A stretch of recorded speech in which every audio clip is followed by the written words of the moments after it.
ሰላም ጤና ይስጥልኝ እንደምንላችኋል ወደ ተመልካቾቻችን ከአባይ ቴሌቪዥን የሚተላለፍላችሁ የለተሰኙ ጥቅምት 10 ቀን 2018 ዜና ላፍታ የመረጃ ሰዓታችን ተጀምሯል።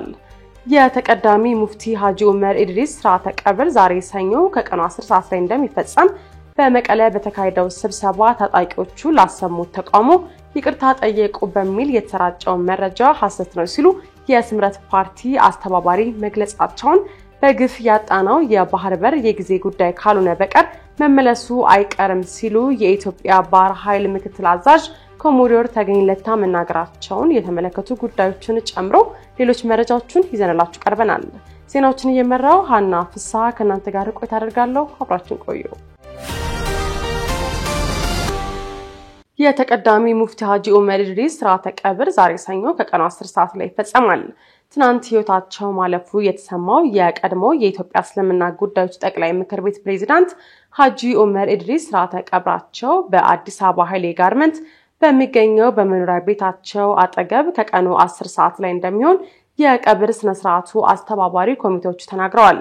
የሐጂ ዑመርን ህልፈት ተከትሎ ከሀገሪቱ ጠቅላይ ሚኒስትር አብይ አህመድ ሲመሩት እስከነበረው ተቋም የእስልምና ጉዳዮች ጠቅላይ ምክር ቤት ከኢትዮጵያ ኦርቶዶክስ ተዋሕዶ ቤተክርስቲያን እስከ ከፍተኛ ባለስልጣናትና አርቲስቶች በርካታ ግለሰቦችና ተቋማት የሐዘን መልእክት አስተላልፈዋል።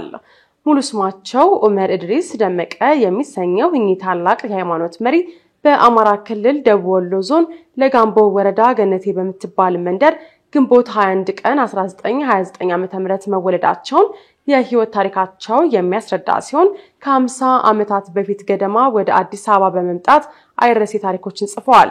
በደርግ ዘመን የእስልምና ጉዳዮች ሊቀመንበር ከነበሩት በሐጂ መሐመድ ሳኒ ሐቢብ ዘንድ ጀምረውት የነበረውን ትምህርት ለመቀጠል አዲስ አበባ የመጡት ሐጂ ዑመር ዋና ከተማዋ ላይ በመቅረት በተለያዩ መስጂዶች በማስተማር ብዙ አዋቂዎችን አፍርተዋል።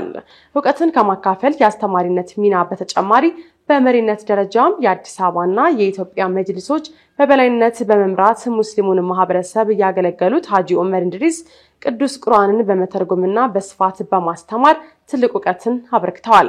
ሰውነት ይቀድማል በሚል አስተምሮ የሚታወቁት ሙፍቲ በኢትዮጵያ ሰላምና አንድነት እንዲመጣ ባገኙት አጋጣሚ ሁሉ ሲሰብኩና ሲማጸኑ ማየት የተለመደ ሲሆን ኢትዮጵያውያንም ሃይማኖት ሳይለዩ የሚወዳቸውና የሚያከብራቸው የሃይማኖት አባት እንደሆኑ ይነገራል። ተቀዳሚ ሙፍቲ ሐጂ ዑመር ኢድሪስ 10 ሰዓት ላይ ከሚከናወነው ሥርዓተ ቀብራቸው አስቀድሞ ባስተማሩት የፒያሳው ኑር መስጂድ የሚሰገድባቸው ሲሆን ከዚያም በሚሊኒየም አዳራሽ የክብር ሽኝት ይከናወናል። በመቀለ በተካሄደ ስብሰባ ታጣቂዎች ላሰሙት ተቃውሞ ይቅርታ ጠየቁ በሚል የተሰራጨው መረጃ ሐሰት ነው ሲሉ የስምረት ፓርቲ አስተባባሪ ገለጹ። ከባለፈው ሳምንት ሰኞ ጀምሮ በትግራይ ክልል የተለያዩ ከተሞች መንገድ የመዝጋትና መሰል ጥያቄያችን ይሰማ ተቃውሞ በታጣቂዎች መካሄዱ ይታወቃል። ይህንን የታጣቂዎች ተቃውሞ አስመልክቶ የህወሓት ታጣቂ ቡድን መሪዎች በመቀሌ ባለፈው ቅዳሜ አርሚ 22 ብሎ ራሱን ከሚጠራው የታጣቂ ቡድን አሃድ ጋር ስብሰባ ማድረጋቸው ተሰምቷል።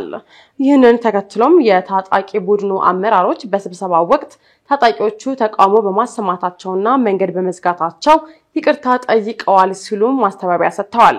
የስምረት ፓርቲ አስተባባሪና የኢትዮጵያ የጤና መድን ምክትል ዋና ዳይሬክተር አቶ ጣዕመ አረዶም ይህንን የህወሓት ታጣቂ ቡድን አመራሮችን ማስተባበያ አስመልክተው በሰጡት ምላሽም ማስተባበያው ሐሰት ነው፣ ታጣቂዎቹ ይቅርታ አልጠየቁም ብለዋል። አቶ ጣዕመ ይህንን የታጣቂ ቡድኑን አመራሮች አስተያየት ድራማ ሲሉ የገለጹት ሲሆን ታጣቂዎቹ በስብሰባው ወቅት ያሰሟቸውን ጥያቄዎችንም ዘርዝረዋል። እኛ የአንድ ፓርቲ አገልጋዮች አይደለንም፣ ጦርነት አንፈልግም፣ ይበቃናል፣ ከሻዕቢያ ጋር የሚደረግ ግንኙነት እኛን አይመለከተንም፣ አንደግፈውም የሚሉና ሌሎች ጥያቄዎች ናቸው የተነሱት ብለዋል።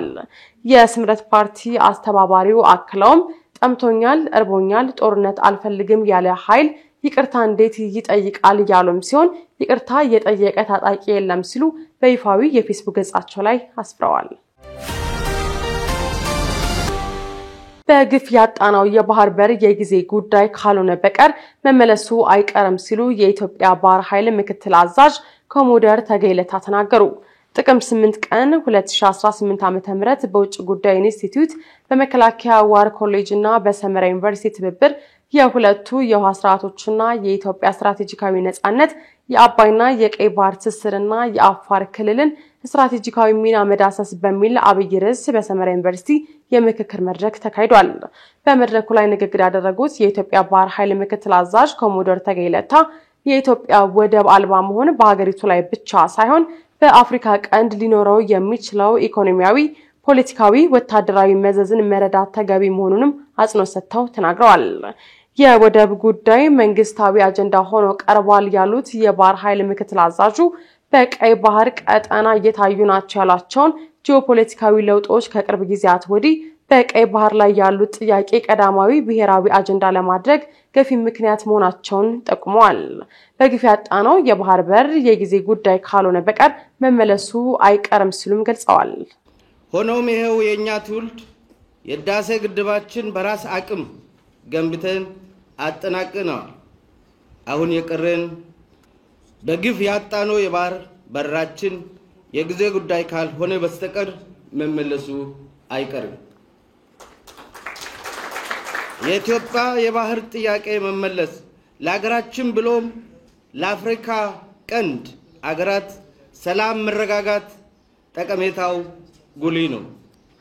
የኢትዮጵያ ወደብ አልባ መሆን በአገሪቱ ላይ ብቻ ሳይሆን በአፍሪካ ቀንድ ሊኖረው የሚችለው ኢኮኖሚያዊ፣ ፖለቲካዊ፣ ወታደራዊ መዘዝ መረዳት ተገቢ ይሆናል። ኢትዮጵያ ከቀይ ባህር ትዋሰንበት የነበረው ግዛቷን በግፍ ካጣች በኋላ ወደብ አልባ ከመሆኗን በተጨማሪ ባህር ኃይሏ ፈርሶ እንደነበር አስታውሰዋል።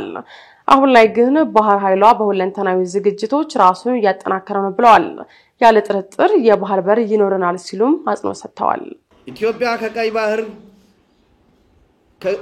ከቀይ ባህር ትዋሰንበት የነበረው ግዛቷ በግፍ ካጣች በኋላ በወደብ አልባ ከመሆኗን በተጨማሪም ባህር ኃይላችን ፈርሶ የነበረ ሲሆን በአሁኑ ወቅት በባህር ኃይል እንደ አንድ መከላከያ ቁልፍ ኃይል ተደራጅቶ በርካታ ዝግጅቶችን እያከናወነ ይገኛል።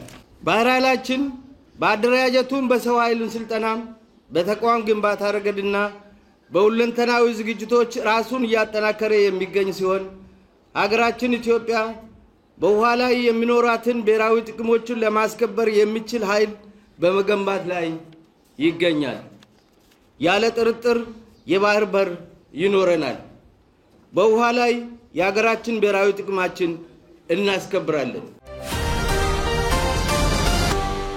ከስደት ተመላሾች የመቋቋሚያ የገንዘብ ድጋፍ እንዲያገኙ የተቋቋመው ፈንድ ስራ ባለመጀመሩ መልሶ ማቋቋም እንዳልተቻለ ተገለጸ።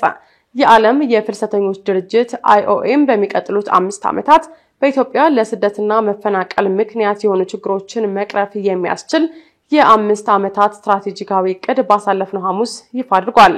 በፍትህ ሚኒስቴር የብሔራዊ የትብብር ጥምረት ሴክሬታሪያት ኃላፊ አቶ አብርሃም አያሌው በመርሃ ግብሩ ላይ እንደገለጹት በሰው መነገድና በህገወጥ መንገድ ለስራ ወደ ውጭ ሀገሮች መላክን ለመከላከል በወጣው አዋጅ መሰረት እንዲቋቋም ለተደረገው ፈንድ አዋጁን ለማስፈጸም የሚያስችል ደንብ በሚኒስትሮች ምክር ቤት ባለመጽደቁ ፈንዱን ወደ ስራ ማስገባት እንዳልተቻለ ገልጸዋል። ፈንዱ ቢቋቋምም ስለሚተዳደርበት ሁኔታ ገንዘቡን ለተጎጂዎች የማዳረስ ሂደት እንዲሁም በህገወጥ የሰዎች ዝውውር ተጠርጥረው የተቀጡ አካላትን ገንዘብ ወደ ፈንዱ የሚተላለፍበትና ዝርዝር አፈጻጸሙን የሚመለከት ደንብ ባለመጽደቁ ለተመላሾቹ መድረስ አልተቻለም ማለታቸውን ሪፖርተር ዘግቧል።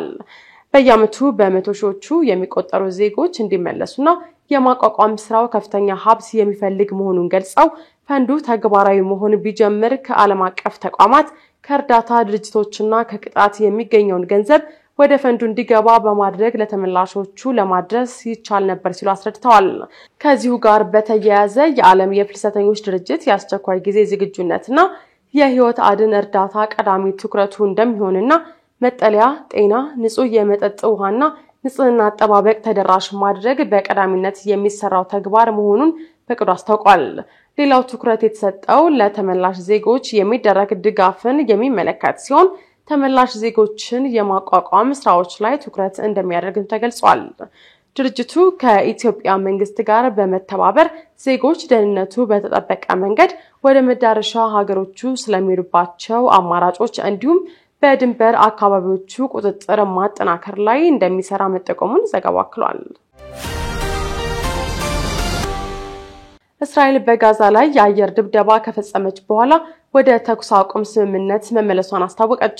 የእስራኤል ጦር እሁድ ዕለት ሐማስ ስምምነቱን በግልጽ ጥሷል በማለት የአየር ድብደባ ከፈጸመ በኋላ በጋዛ የተኩስ አቁሙን ተግባራዊ ማድረግ ዳግም እንደሚጀምር አስታውቋል።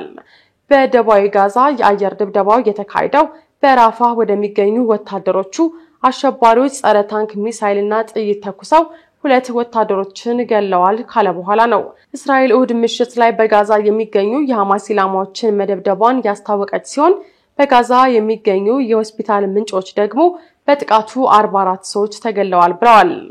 የእስራኤል መከላከያ ኃይል እሁድ ማታ የተኩስ አቁሙን ዳግም ማክበር መጀመሩን ያስታወቀ ሲሆን ስምምነቱን እንደሚያከብር ነገር ግን ለየትኛውም ጥሰት ከበድ ያለ ምላሽ እንደሚሰጥ አስታውቋል። ሐማስ በበኩሉ በእስራኤል ቁጥጥር ስር ባሉ አካባቢዎች ስለተፈጠረው ግጭት ምንም ዕውቀት እንደሌለው አስታውቋል። የሐማስ ወታደራዊ ክንፍ በራፋህ አካባቢ ስለተፈጠረው ግጭት የሚያውቀው ነገር እንደሌለ በመግለጽ አስተባብሏል። በመግለጫውም አልቃሳም ብርጌድ ባለፈው ዓመት መጋቢት ወር ላይ ጦርነቱ ዳግም ካገረሸበት ጊዜ ጀምሮ ከቀሪ ቡድኖቻችን ጋር ያለን ግንኙነት ተቋርጧል። ስለዚህ በእነዚህ አካባቢዎች ከሚፈጸሙት ተግባራት ጋር ምንም ግንኙነት የለንም እና እዚያ ካሉ ተዋጊዎቻችን ጋር አንዳቸውም በህይወት ካሉ መገናኘት አንችልም ብሏል። ሐማስ በህይወት ያሉ ታጋቾችን በሙሉ እንዲሁም ከሟቾቹ ውስጥ 12ቱን አስክሬን ለእስራኤል አስረክቧል። እስራኤል በበኩሏ በእስር ቤቷ ውስጥ የነበሩ 250 የፍልስጤም እስረኞችንና ከጋዛ ሰብስባ ያጎረቻቸውን 1718 ፍልስጤማውያንን የለቀቀች ሲሆን የ15 ፍልስጤማውያን አስክሬን መልሳለች። ተመልካቾቻችን የለተሰኘው የዜና ላፍታ የመረጃ ሰዓታችን የተከታተላችሁትን ይመስል ነበር። አብራችሁን ስለቆያችሁ ከልብ እያመሰገንን በያላችሁበት መልካም ቀን